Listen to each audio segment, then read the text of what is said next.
আসসালামু আলাইকুম বন্ধুরা, শুভ জুম্মা। আজকে আমি গরুর মাংস রান্না করব। গরুর মাংস রান্না করার জন্যে আমি পেঁয়াজ, কাঁচামরিচ, ফল, তেজপাতা সব কড়াইতে দিয়ে দিয়েছি। এখন সুন্দর করে তেলে আমি একটু হালকা করে ভেজে নেব। এবং হালকা করে তেলে সব মশলাগুলো আমি ভেজে নিচ্ছি। এর মধ্যে আমি আদা রসুন বাটা দিয়ে দিলাম। এখন তেলের সাথে সঙ্গে এটাও ভাজা ভাজা করে নেব।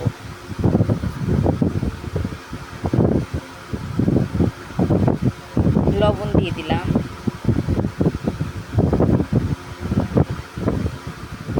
লবণ দিয়ে দেওয়ার কারণে সুন্দর পানিটা মরে গেল। আমি সামান্য পানি দিয়ে দেব।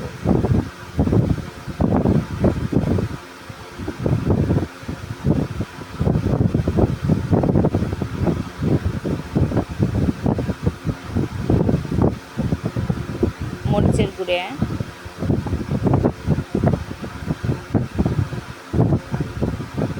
গরুর মাংস একটু ঝাল ভালো লাগে, এই জন্য আমি একটু মরিচের গুঁড়ো একটু বেশি দিলাম। হলুদের গুঁড়ে, জিরা ধনের গুঁড়ে, জিরা ধনে আমি গুঁড়া দিলাম, চাইলে আপনারা পিষেও দিতে পারেন। আমি সুন্দর করে মশলাটা এখন কষাই নিয়েছি। সুন্দর মশলা থেকে আমার তেল বাড়াই গেছে।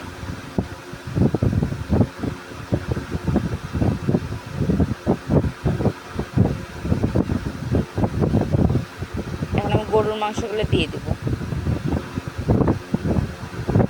গরুর মাংসটা আমি সুন্দর করে কষাই নেব।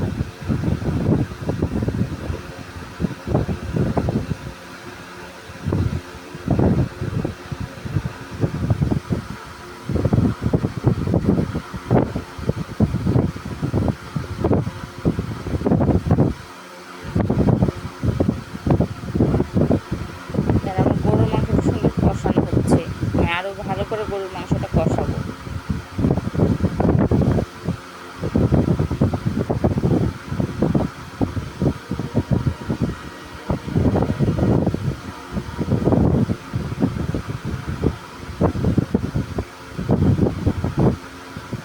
গরুর মাংসটা আমি সুন্দর ভাজা ভাজা করে কষাই নিয়েছি। এখন আমি পানি দিয়ে দেব। আমি ঢাকনা দিয়ে দিলাম।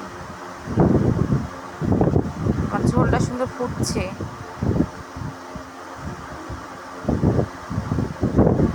আমি আবার ঢাকনা দিয়ে দিলাম। এখন আমি গরুর মাংসে বেরেস্তা আর কাঠ মশলার গুঁড়ে সুন্দর হাত দিয়ে মশলিয়ে তার দিয়ে দিব।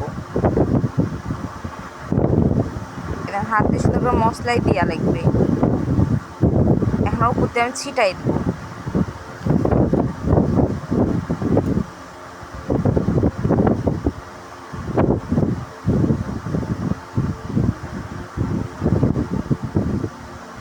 কাঠ মশলার গুঁড়ো আর বেরেস্তা রান্নার কিছুক্ষণ নামানোর আগে সুন্দর করে দিয়ে কিছুক্ষণ ঢাকনা দিয়ে ঢেকে দেওয়া লাগবে। ঢাকনা দিয়ে আমি ঢেকে দিলাম। দেখেন ঢাকনা খুলে এখন কি সুন্দর কালার এসছে। বেরেস্তা দেওয়ার পর মাংসের কালার সুন্দর আসে আর খেতেও ভালো লাগে। একবার অনুষ্ঠান বাড়ির মতো খেতে লাগবে। মাংস রান্না আপনার কাছে কেমন লাগলো অবশ্যই আমাকে কমেন্ট করে জানাবেন।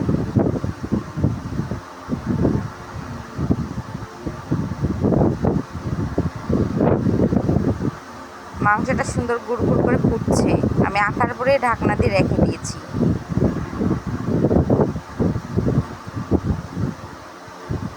আসসালামু আলাইকুম।